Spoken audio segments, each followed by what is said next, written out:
रहीम अस्सलाम वालेकुम नाजरीन, आप यूट्यूब चैनल देख रहे हैं। मैं इमरान खान हूँ। आज सुहेल अफरीदी साहब मुलाकात करने के लिए गए। बाकी जो उनके साथी जिन्होंने मुलाकात करनी थी वो भी उनके साथ गए, लेकिन अब तक की इतला के मुताबिक मुलाकात नहीं करवाई गई। आज जुमेरात का दिन था। पहले बहुत सारी जुमेरातों तक लगभग 1 दर्जन से ज़्यादा मरतबा सुहेल अफरीदी गए, लेकिन उनकी मुलाकात नहीं करवाई गई। और आज फिर मुलाकात अभी तक तो नहीं करवाई गई, तो इम्कान भी कोई नहीं है कि उनकी मुलाकात होगी। लेकिन उन्होंने कुछ अनाउंसमेंट की है सुहेल अफरीदी ने, वो मैं आपके सामने रखता हूँ। उन्होंने कहा जी कि मैं ये आखिरी मरतबा आया हूँ अडियाला जेल 27 सितंबर से पहले, और अब अगर मुझे बुलवाया गया तो मैं अडियाला जेल आऊँगा, वरना मैं अडियाला जेल अब नहीं आऊँगा। यानी बुलवाया गया से मतलब ये है कि मुझे कहा गया कि इमरान खान साहब से आपकी मुलाकात करवाते हैं, आ जाएं आप, तो मैं 27 सितंबर से पहले आऊँगा, वरना खुद अब मैं मुलाकात के लिए नहीं आऊँगा। अब हम सिर्फ लॉन्ग मार्च लेकर आएंगे। 27 सितंबर को 20 लाख से जायद लोग निकलेंगे और ये इनके लिए डरावना ख्वाब बन चुका है। मेरी इमरान खान साहब से मुलाकात करवा दें, लेकिन इनका मूड नहीं लग रहा कि अभी भी ये मुलाकात करवाएंगे। और आज रात यानी मुलाकात नहीं करवाते तो 10 बजे पाकिस्तान तहरीक इंसाफ के कारकुनों को पाकिस्तान और पार्टी का परचम लेकर एहतजाज के लिए निकलने की कॉल दे रखी है। आज के बाद मैं अडियाला जेल तक आऊँगा। जब ये खुद बुलाएंगे कि आकर इमरान खान साहब से मुलाकात कर लो, ये वज़ीर आला खैबर पख्तूनख्वा सुहेल अफरीदी ने कहा था कि आज 13 अगस्त है, आज रात को वैसे ही पाकिस्तान भर में पाकिस्तानियों ने निकलना है। तो ये दिन भी ऐसा है कि बड़ा स्मार्टली देखें, इसी को पॉलिटिक्स कहते हैं। सुहेल अफरीदी ने ठीक वक्त का इंतखाब किया कि जुमेरात का दिन है, 13 अगस्त है, मैं मुलाकात के लिए जाऊंगा। अगर मुलाकात नहीं होगी तो पाकिस्तानी तो निकलेंगे पूरे पाकिस्तान में, उन्होंने तो निकलना है। और पाकिस्तानी जो है वो ज़्यादा उनकी अक्सरियत पाकिस्तान तहरीक इंसाफ के साथ है इस वक्त। बाकी पॉलिटिकल पार्टीज के लिए प्रॉब्लम हो गई कि वो मिलिट्री एस्टेब्लिशमेंट के साथ मिल गए, लोग उनसे नाराज हो गए, और जो उनके कारकुन हैं वो भी डिप्रेशन में चले गए कि पहले हम ये लड़वाते रहे फौज के साथ और ये कहते रहे जनाब के पाकिस्तान की मिलिट्री एस्टेब्लिशमेंट बेजा मुदाखलत पाकिस्तान की सियासत में करती है, हमने इसको रोकना है। लेकिन फिर जाके वो उन्हीं की गोद में बैठ गए। तो वो काफ़ी मुतनफ़र भी हैं मुख्तलिफ पॉलिटिकल पार्टीज के कारकुन। जो बड़े डाई हार्ड कारकुन थे वो भी बेचारे अब बात नहीं करते, चाहे पीपल्स पार्टी के हों चाहे PMLN के हों। तो वहाँ पर एक सकूत है, खामोशी है। लेकिन PTI का कारकुन जो है वो तो काफ़ी एक्टिव है। खासतौर पे जब आप अपोजिशन में होते हैं तो आपका कारकुन एक्टिव ही रहता है।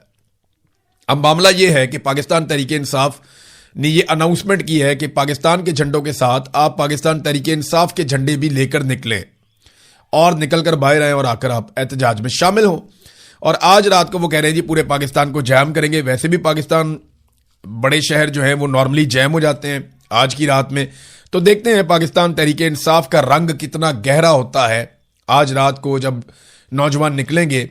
पाकिस्तान की यौम आज़ादी की सिलसिले में जो रैलीज वगैरह निकलती हैं रात के वक्त 12 बजे से पहले, तो आज रात जब पाकिस्तानी निकलेंगे तो फिर हम देखेंगे 10 बजे के बाद जब ये मामला शुरू होगा और 12 बजे 1 बजे तक चलेगा कि इसमें पाकिस्तान तहरीक इंसाफ के कितने झंडे और कितने लोग निकलते हैं।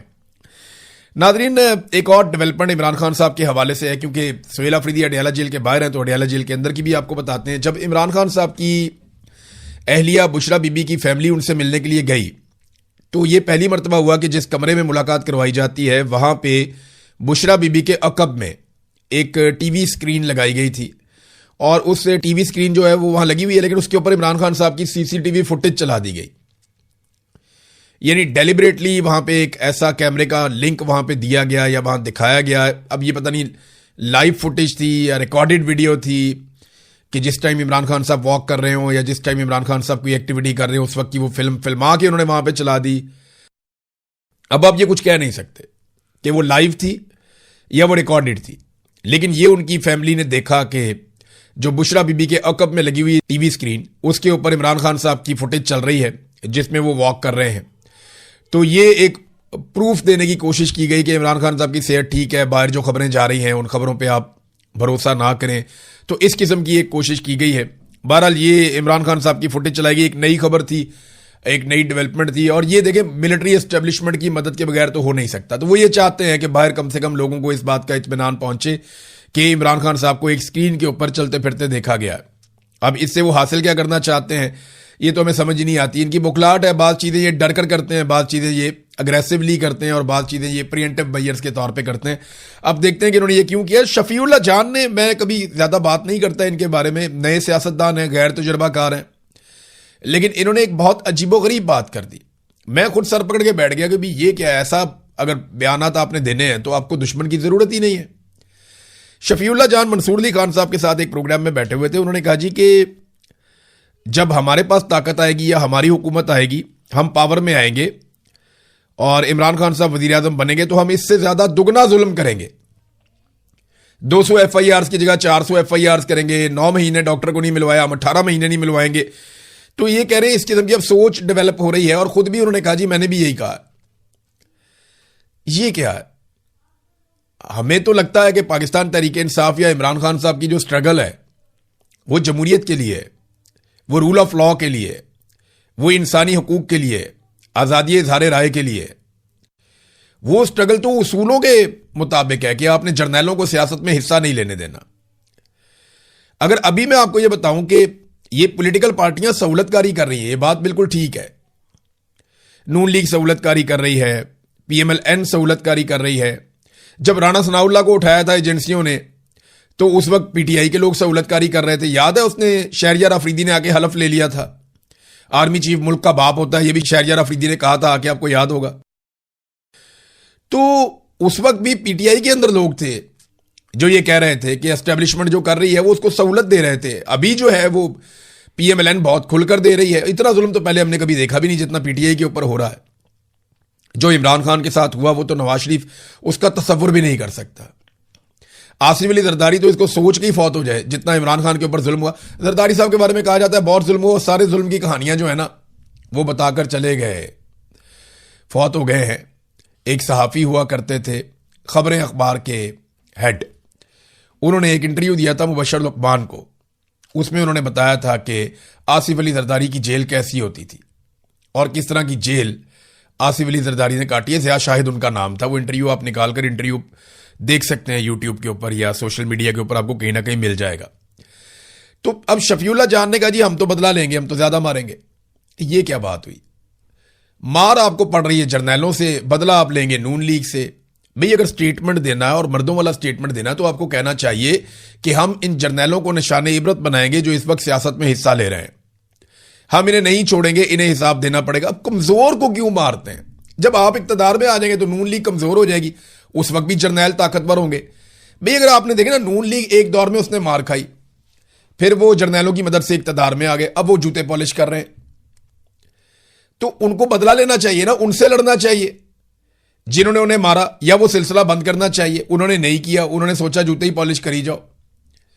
आज PTI के अंदर ये अगर सोच पैदा हो गई है, अब शफीउल्लाह जान ने ये बात की है, मुझे हैरत हो रही थी। यानी ऐसे दोस्तों तो दुश्मन की आपको क्या जरूरत है जो ये बता रहा हो कि हमने भी आके बदले ही लेने और यही काम करना और इससे डबल करना है। आज जिस जुल्म, फस्तायत और जबर के खिलाफ हम खड़े हैं वो कहते हैं जी हम आएंगे इससे डबल करेंगे। आपको कहना चाहिए कि जब आप आएंगे तो रूल ऑफ लॉ होगा, जब आप आएंगे तो सबके लिए एक कानून होगा। बड़े और छोटे का हम कोई जो है वो किसी किस्म की हम फर्क नहीं रखेंगे, कोई अमीर आदमी को गरीब आदमी। एक्चुअली ये उसूल है। हम मिलिट्री एस्टेब्लिशमेंट को भी कानून के दायरे के अंदर लेकर आएंगे। हम फौज का सियासत में किरदार खत्म कर देंगे। पाकिस्तान में आजादी इजहार राय होगी। पाकिस्तान के अंदर जुल्म, बर्बरियत और बदला हम खत्म कर देंगे। हाँ, जिन लोगों ने करप्शन की, बेईमानी की, फ्रॉड किया, वो तैयारी पकड़ लें, उनको हम नहीं छोड़ेंगे। ये बात आप करें तो काफी है। इतनी बात बहुत है। नहीं, नून लीग को मारेंगे जी। क्यों आप नून लीग को मारेंगे? सिर्फ इसलिए मारेंगे कि जर्नैल ज्यादा ताकतवर है, उनका आप नाम नहीं ले सकते। नून लीग ने सहूलतकारी करके बहुत बड़ा जुर्म किया है, यह बात बिल्कुल ठीक है। बहुत बड़ा जुर्म किया सहूलतकारी करके। लेकिन क्या यह सहूलत आज सिर्फ नून लीग ने दी है? माजी में भी लोग देते रहे, लेकिन इस लेवल के जुल्म की सहूलतकारी कभी किसी ने नहीं की जिस लेवल के जुल्म की सहूलतकारी नून लीग ने की है। यह भी एक हकीकत है। मगर जमहूरी सोच क्या है कि आप मिलिट्री एस्टेब्लिशमेंट को सियासत से उखाड़ के बाहर निकालेंगे। आप मना करेंगे जर्नैलों को कि आज के बाद तुम्हारा सियासत में कोई काम नहीं है, और जो जर्नैल सियासत करेगा उसको निशान इबरत बनाएंगे। जो अपने हलफ से गद्दारी करेगा और आईन को तोड़ेगा उसके ऊपर कानून के मुताबिक आप कार्रवाई करेंगे। ये हैं वो काम जो करने वाले हैं, और इनसे पाकिस्तान आगे बढ़ेगा। अगर आपको ये लगता है कि आप आ जाएंगे, आप नून लीग से बदला ले लेंगे, तो 5-10 साल बाद वो फिर आ जाएंगे, वो आपसे बदला ले लेंगे। फिर पीपल पार्टी आ जाएगी, वो सबसे बदला ले लेगी। कोई इधर से आएगा वो बदला लेगा, जो उधर से आएगा वो बदला लेगा। इसी बदले के चक्कर में डिवाइड एंड रूल पाकिस्तान की मिलिट्री एस्टेब्लिशमेंट करती चली आई है, आइंदा भी करती चली जाएगी। असूली बात तो यह है कि मिलिट्री एस्टेब्लिशमेंट पाकिस्तान में डिवाइड एंड रूल मैं बार बार एक बात कहता हूं, आपको याद ही नहीं रहती बात, बार बार मैं एक बात कहता हूं कि बारी बारी सबकी बारी। और दूसरी बात मैं कहता हूं कि सारे चोर और डाकू इकट्ठे होकर अगर मिलिट्री एस्टेब्लिशमेंट को बैरकों में वापस भेज दें और इनका सियासी किरदार खत्म कर दें तो पाकिस्तान का बहुत भला हो जाएगा। ये दो बातें मैं बार बार कहता हूं कि बारी बारी सबकी बारी, आप सबको बारी बारी मार पड़ेगी और आप एक दूसरे को खुद ही मारेंगे, एस्टेब्लिशमेंट को सामने भी नहीं आना पड़ता, ये सहूलतकारी कर रहे होते हैं। तो बारी बारी सबकी बारी, एक तो ये बात देखिए, अगर आपने ये बात करनी थी ना तो मैं ये बात इस तरह करता हूं कि कल को अगर यही जुल्म एस्टेब्लिशमेंट ने नून लीग के साथ किया तो बड़ा नॉर्मलाइज है। अगर कल को यही जुल्म एस्टेब्लिशमेंट ने पीपल्स पार्टी के साथ किया तो बड़ा नॉर्मल है, क्योंकि पीटीआई के साथ हो गया, उनके साथ भी होगा तो बड़ा नॉर्मल होगा। लेकिन अगर पीटीआई का बंदा खुद खड़ा होकर, जो आज रिसीविंग एंड पे है, जिसको आज मार पड़ रही है, वो खड़ा होकर खुद कहता है कि जी कल को मैं भी मारूंगा और डबल मारूंगा, ये बड़ी ज्यादती है। आपने जुल्म के खिलाफ खड़े होना है, जालिम का साथी नहीं बनना। और जुल्म कौन करता है? पाकिस्तान की मिलिट्री एस्टेब्लिशमेंट। और कब से कर रही है? आप देख लेना, कायदे-ए-आज़म मोहम्मद अली जिन्ना, फातिमा जिन्ना, लियाकत अली खान, जुल्फ़िकार अली भुट्टो, पाकिस्तान दो टुकड़े कर दिया शेख मुजीब, फिर नवाज शरीफ, बेनज़ीर, आसिफ जरदारी, आज इमरान खान, एक एक करके एएनपी, एमक्यूएम, कोई एक जमात बताएं जिनके ऊपर जुल्म ना किया हो। हर एक के साथ इन्होंने जुल्म किया है। तो जालिम से आपने बदला लेना ना, जालिम के आपने हाथ पकड़ने, उसको आपने रोकना है, ये नहीं करना था। ये बहुत ही अजीबोगरीब स्टेटमेंट है। मैं उम्मीद करता हूं कि इस स्टेटमेंट की कोई ना कोई वजह पेश की जाएगी या इस स्टेटमेंट को वापस लिया जाएगा कि जनाब ये जज्बात में हमने बात की, हम ये नहीं करना चाहते। मस्तूंग के अंदर नाजरीन जो सूरत हाल है, वहां पे कारोबार बंद है, क्योंकि सुराब में जो बलूचिस्तान में एक वाकया हुआ, बड़ा खौफनाक इंसिडेंट था, जिसमें 9 बच्चे, 7 खवातीन और 12 मर्द जाँ बहक हुए हैं। और ये एक फिजाई हमला था जिसे जोड़ा जा रहा है पाकिस्तान की सिक्योरिटी फोर्सेस से। और ऐसा लगता है कि कोलेटरल डैमेज ये हुआ है, शायद वो दहशतगर्दों के पीछे गए और सिविलियंस जो है उनके ऊपर अटैक हो गया और बहुत सारे सिविलियंस, बच्चे, खवातीन वो शहीद हो गए। बाद औक़ात पाकिस्तान की सिक्योरिटी फोर्सेस ये कहती हैं कि क्योंकि दहशतगर्द अपने आप को छुपाते हैं इंसानों के पीछे, तो आम इंसान भी इस लड़ाई में मारे जाते हैं। लेकिन दूसरी तरफ से एक मौक़िफ़ दिया गया कि अचानक से वो दहशतगर्द कोई गाड़ी तैयार कर रहे थे बारूद वाली, वो फट गई और उसकी वजह से ये इंसिडेंट हुआ। लेकिन वहाँ कोई बलूचिस्तान में इस बात को मानने को तैयार नहीं है। जो मकामी सहाफ़ी है वो भी कहते हैं जी ऐसा नहीं है, ये एरियल स्ट्राइक हुई है, ये फ़िज़ाई हमला हुआ है उस एरिया में जहाँ ये वाक़या हुआ। अब जो सराब का मेन चौक है वहाँ पे लोग लाशें रखकर बैठे हुए हैं, दूसरा दिन है और बड़ी तकलीफ में है। जो मनाजिर हैं वो तो देखे ही नहीं जाते, यानी मैं मनाजिर जैसे खोलता हूँ तो मैं बंद कर देता हूँ, मुझे बहुत तकलीफ होती है। छोटे छोटे बच्चों की लाशें लेकर वो लोग चौक में बैठे हुए हैं। बलूचिस्तान में जगह जगह पे एहतजाज हो रहा है और लोग लाशें रखकर एहतजाज कर रहे हैं। क्वेटा के अंदर एक मरतबा फिर इंटरनेट सर्विसेज बंद कर दी गई हैं। ज़रा कुछ होता है फौरी तौर पे पूरे बलूचिस्तान में इंटरनेट सर्विसेज बंद कर दी जाती हैं। वैसे ही क्वेटा में थोड़ी बहुत आती हैं, वहाँ पे भी बंद कर देते हैं। ये नाजरीन इस वक्त सूरत हाल है। एक और चीज़ मैं आपको बताऊं 14 अगस्त के हवाले से, ये नौशीन इफ्तिखार हैं, PMLN की MNA, इन्होंने एक स्टेटमेंट जारी किया। इन्होंने बयान देते हुए कहा इंटरव्यू में कि अगर पाकिस्तान तहरीक इंसाफ डस्का से, क्योंकि डस्का से ये MNA है, तो कहती है डस्का से अगर पाकिस्तान तहरीक इंसाफ 100 बंदा निकाल लेना, सिर्फ 100 बंदा, तो मैं इस्तीफा दे दूंगी और सियासत छोड़ दूंगी। तो जनाब ये मैं देख रहा था मनाजिर AC ऑफिस के हैं, वहां पे 100 से ज्यादा वकील आ गए। 105 बंदों ने दस्तखत किए एक कागज के ऊपर जिसपे उन्होंने इजाजत मांगी जलसे के लिए और एक रैली के लिए। तो ये 105 बंदे हैं पाकिस्तान तहरीक इंसाफ के, जिन्होंने लिख कर बाकायदा दरखास्त AC के दफ्तर में जमा करवा दी कि जनाब हमें परमिशन दी जाए जलसे के लिए, और नौशीन इफ्तिखार के डेरे पे भी हम पहुंचा देते हैं, उनके दफ्तर में भी पहुंचा देते हैं, तो हम आपको बंदे पूरे करके देते हैं, बताते हैं 100 से ज्यादा बंदा निकलता है या नहीं निकलता। तो नौशीन इफ्तिखार ने बहुत बड़ी लंबी छोड़ दी थी कि 100 बंदा पूरा नहीं निकाल सकते, तो 105 बंदा तो पहुंच गया सिर्फ दरखास्त लेके, और वो 100 से ज्यादा बंदे थे जो वहां खड़े हुए थे कि जनाब आप हमें इसकी परमिशन दें। और AC साहब के दफ्तर के अंदर मुसीबत बनी हुई थी और वो मीडिया को लेकर पहुंच गए। तो अब डस्का में एक अजीबोगरीब सूरत हाल पैदा हो गई। देखिए ये गेम ज्यादा उठा देती हैं ये औरतें, नौशीन इफ्तिखार हों या वो लिया वाली खातून है।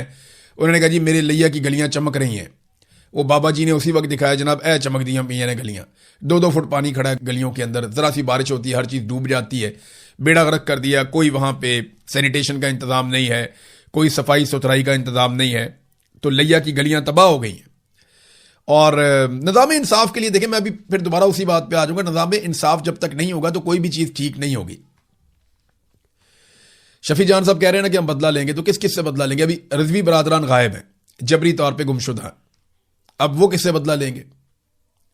ये इतनी बड़ी ज्यादती है, इतना बड़ा जुल्म है। देखिए, अगर गैर कानूनी और गैर आईनी काम किसी ने किया है या आपको लगता है कि वो कानून के मुजरिम है, रिजवी बरादरान, उनके बारे में बड़ी अजीबोगरीब खबरें आई थी पहले, और ये कहा गया था कि एक भाई जो है कहीं उसकी डेथ हो गई है, दूसरा जो है वो जख्मी था। हम नहीं जानते कि उनके साथ क्या हुआ, किस लेवल पे मामला गया, लेकिन ये जरूर जानते हैं उनको पाकिस्तान की इंटेलिजेंस एजेंसियों ने अगवा कर लिया था। बहुत मुमकिन है जब वो छूट कर आए तो वो खुद कहें कि जनाब हम अपनी मर्जी से छुपे हुए थे, अब हम वापस आ गए। हो सकता है उनको ये भी कहना पड़ जाए, क्योंकि एजेंसियां ये कहने के लिए मजबूर करती हैं। मुझे भी बहुत मजबूर किया था, मैंने ये बात की नहीं वापस आने के बाद, मुझे बहुत मजबूर किया था कि तुम जाकर ये स्टेटमेंट दोगे। मैंने कहा जी मैं नहीं देता, तो मैंने तो नहीं दिया, लेकिन जरूरी नहीं है कि सारे लोग जो है वो स्टेटमेंट ना दें, लोग दे भी देते हैं स्टेटमेंट। लेकिन ये कितना बड़ा जुल्म है कि दोनों भाइयों का अभी तक पता ही कुछ नहीं है। भाई, जितने बड़े मर्जी मुजरिम हो, आप उन्हें अदालत के अंदर पेश करें, आप उन्हें कानूनी तरीके से गिरफ्तार करें।